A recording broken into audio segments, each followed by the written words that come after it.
Welcome to the Redvee TV show, supported by Chapel House for the 2023 season. Kevin, it's only a very quick episode this week. There's not a lot happened in rugby league, has there? No, never is. All we're going to discuss is the IMG Gradings, very briefly. Oh, look, we've even got a graphic. Oh, look at this. We're getting a bit fancy here, Kevin. Yeah, it's me and you. Look, woo! Now, obviously, the gradings have been released. Saints, grade A licence, in third position. We are 0.09 points behind Wigan and just a little bit less than a point behind Leeds. I've seen people getting a little bit stressed about it. Does it really matter? No, not at the moment. These are just indicative grades rather than final ones. And to be honest, as long as you've got a grade A and you maintain your grade A licence, keeps you in Super League. Let's be honest. If we're being honest, Kev, can you ever see a Super League without Saints, Wigan and Leeds in it? I would definitely hazard that not in our lifetimes. Because even when Wigan are going down, they find a way of staying up. Yeah. Throw the money at Dobson, yeah. Yeah. The other grade A licences, really glad to see Catalan get one. The two Hull clubs, no-brainer. And obviously Warrington as well. Decent little IKEA-style stadium. But they've got a rich owner. So you can see they're your grade A clubs. The Bees, Salford, Huddersfield, Toulouse, Wakefield and Leigh at the moment. And Cass in 13th spot. Now, obviously, they are indicative. That includes Leigh, some of that grading over the 3 seasons being in the Championship. So obviously, they're going to move up a few spots. But at the moment, it looks like Castleford and obviously London, who are going to be in the league next season, could be making way in 2025. Yeah, I know Castleford have given some more details with regards, I think it's financially, which may see them move up a little bit. There seems to be a big gap in between 14th and 15th as well. And it almost, I think, as IMG has said, points towards more of a 14-team Super League than 12.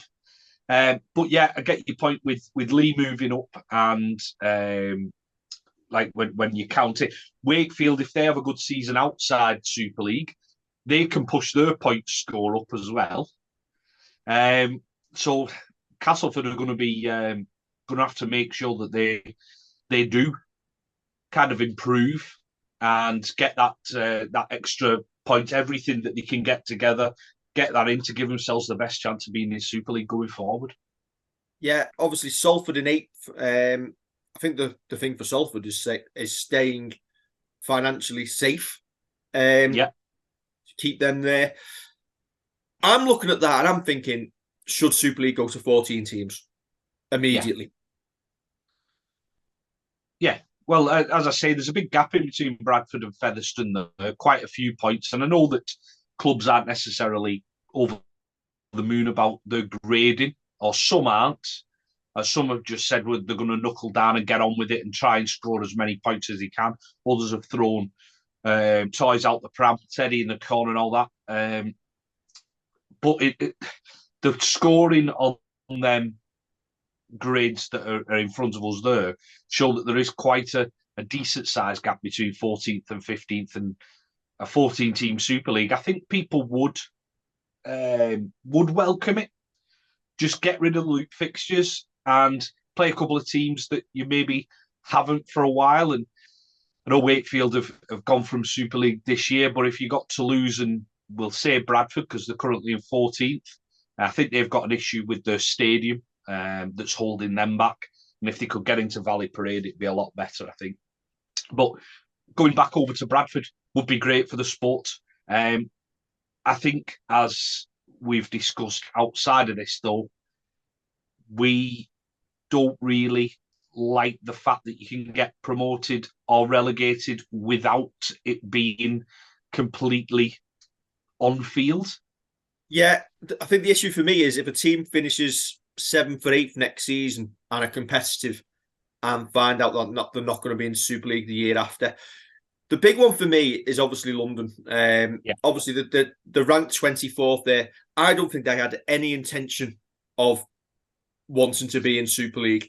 They've happened to have found themselves there due to their on-field efforts. But knowing that what the criteria is now and that they're not going to be in Super League in 2025, they haven't got a chance pretty much. Does that lead for an uncompetitive team in 2024? Because they have absolutely no incentive now to go out and build any sort of Super League squad, lose any of their current players who have been so successful for them, especially when they'll need them again in 2025 if they are basically like semi-professional once again. So it's almost like you may as well just keep your squad together that you've got, have a free hit in Super League, bank any finance that you get from it, and go back down and try and build stronger. But does that lead to a London team who finishes on 0 points next season? Depends if we send the kids down there again and wind some of Super League up. Joking aside, possibly, yeah. I think because we people know that we're big football fans and it is all on the field, whether you go up or come down. Is it Kevin? Is it Kevin? Might not be in Everton's case if they get a 12-point deduction. Remember when it was the European Super League though, and we can't punish the fans? Oh yeah, easy targets Everton, aren't we? But there we go. Anyway, yeah, I think as you say, if London even finished 11th next year, they shouldn't be relegated.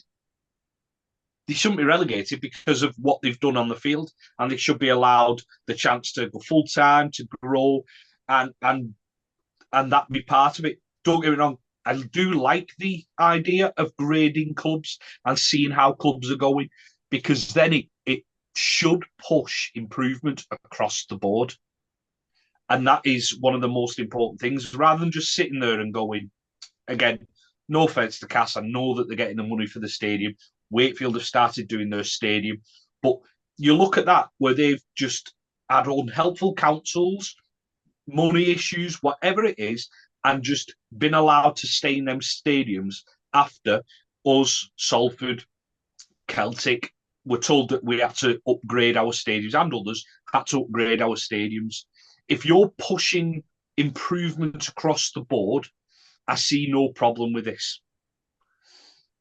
I'm not entirely sure I get on board with relegating someone because they've not got an LED board or they've not scored enough points from winning cups. Or they haven't got enough YouTube views. Yeah. I understand LED boards can make the clubs more money over a year than winning the Challenge Cup. But the big weight of it has got to be on field. In my opinion, anyway, it's got to be on field. However, this, to get clubs acting and for it to be as transparent as it is there, is a good thing. I think all the clubs were given their scores and it was up to them if they published them. I'm not too sure how many have done that. But I'm not bothered with us being third. I couldn't give a hoot if we'd come anywhere in that top grade A grade thing. Wouldn't have bothered me one bit. No. But for the other teams who are fighting out to come up and who know the measurables that IMG have put in place and know what they need to improve on, it gives them a good barometer, and it gives us a good barometer of what we need to do better and what we need to continue to do well. Yeah, and listen, if there was 12 teams in them rankings better than Saints, then the league would automatically go to 13. Yes. The only one I was shocked about before we move on was York at 17th. I thought they might have been a little bit higher than, especially Widnes, the community club, Featherstone, maybe even Bradford, given what they've put in place on and off the field. I think just Featherstone have done better in the league, and possibly 1895 Cup, maybe over the past couple of years. They've always been top one or two. It's just that they've choked in the playoffs. Yeah, right. We'll move on. The only other thing we want to discuss this week is a little bit of a squad comparison, Kev. Now, we've seen, obviously, Wigan signing plenty of players. at this moment in time, we've only signed new incomings, Darryl Clark, Matt Whitley. Obviously, Moses and Bike came in a little bit earlier. And obviously, we're going to sign in players, and people are talking about where are they getting the salary cap money from? How big's their squad going to be? So I thought it'd just be an idea. Few of the Wigan fans saying living rent-free in our heads. Just to put the current squad side by side, given what Wigan have lost. Greens are new incomings. Yellows are potential outgoings for Wigan still. Obviously, Sam Powell and Byrne are being linked with moves elsewhere, as is Morgan Smithies to the NRL. And then once you actually see the squads on paper side by side, there's not an awful lot of difference between them. You'd say Wigan might be slightly more pacey in the backs, but Saints have obviously got that number 3 slot ready, hopefully to get an outside back in. But when I see people saying we're miles behind, I'm looking at our squad and I don't see that, do you? I don't see miles behind. I mean, we've mentioned this in the past, that any signing is a risk. A lot of them are good quality Super League players who have played over here. Yeah, absolutely fine with that. But when you go like for like, I do get what you're saying here. I think people are expecting Wigan to have a squad of about 35 players. And that's not going to be the case. It'd be good for us to have a little bit more pace in the outside backs, as you say. That is exactly where they are. They're stronger than us. I don't think you can argue too much with that. Even in the half backs, you look at Bevan French, and he's absolutely rapid. But they've got players going out, and I think that's the issue. Probably next year we've got quite a few players. If people watch our video from a couple of weeks ago, got quite a few players out of contract in 2024. There may well be a rebuild there where we do have to bring 5 or 6 in. Yeah, maybe and I think it again, if you watch the video from the other week and you look at the contract situations, you look at our squad, we haven't got the movement to move anyone out. And then you have the debate of who do you lose and who do you, even if the contracts are up, who do you take out? I think you'd argue that, you'd have Abbas Miski, you'd have Liam Marshall as one of your wingers. Yeah. Not over Makinson, probably on your other wing, I'd assume. Yeah. Adam Kieran you'd have took as a centre. Centre as well, yeah. Yeah, anybody in their back 5. We've gone with Darryl Clark, they've gone with Cruz Lehman. That's a battle in itself. Yeah. To see who comes out on top there. And then obviously your backup hookers, they've got Brad O'Neill, we've got Moses and Bai. It appears Luke Thompson's going to play 13 for them. Yeah, if Smithy scores, yeah. Would you have him over Morgan Knowles? A lot of question marks. I'd say no. You wouldn't swap them at this moment in time. No, that's right. Yeah, that's right. I think we're stronger in the second row. Definitely. Well, it's like they've gone out and signed a load of props, and we've signed a load of second rows, haven't we? Yeah, maybe we'll like play swapsies on the playground, and they can lend us a prop, and we'll lend them a second row at some point. Who knows? But yeah. I think this is just to demonstrate that people just need to like calm themselves a little bit. We all want to improve. We all want to get better. We have been linked today with Olam. Is it Justin Olam from the NRL? Somebody asked us what we thought about it. I said I've never seen the lad play. You can't lie about it, can you? Well, there's plenty who would. But I've seen plenty who do follow the NRL saying he'd be a really good signing for us. I've seen people talk about an injury record. I've seen somebody say it'd be absolutely shocking. And my response to that was, I remember when we signed Lachlan Coote, and the vast majority didn't want him. And look how well he turned out for us. I think with any NRL signing, I think it's just to see how they acclimatise and play in Super League for us. Yeah, how they settle in over here is the main thing. Was Moses and Bai, Kev, when we signed him, wasn't getting a great rap on social media from NRL Sky Sports experts. I think he's been excellent for us.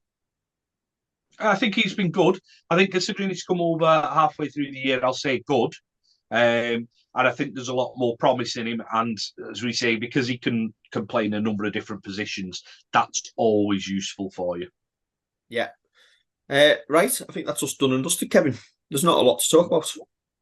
No, as you say, the only thing is, if people want players gone, as you've mentioned and alluded to before, go back to our video where we've gone through the contracts, like the one on social media that was like, get rid of Dodd, bring in Mikey Lewis, not thinking that Mikey Lewis is under contract. Hull KR would want money for him. You'd have to get rid of Dodd and someone would have to take him. It's not fancy rugby. This is lads with careers, and we have committed to Dodd, and Dodd could be with us till 2026. Whether you like him or not, that could be the fact of the matter. Listen, Wigan are the champions.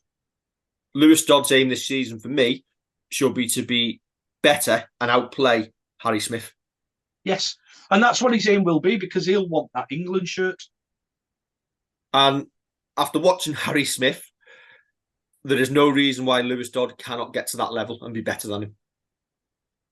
Yeah, if he has I'm putting it down to the handbrake being taken off him a bit. I'm not blaming necessarily any one person in particular for that, whether it's the head coach, whether it's whoever looks after Lewis one-on-one in training or whatever. But I'd like to see the handbrake taken off him a little bit.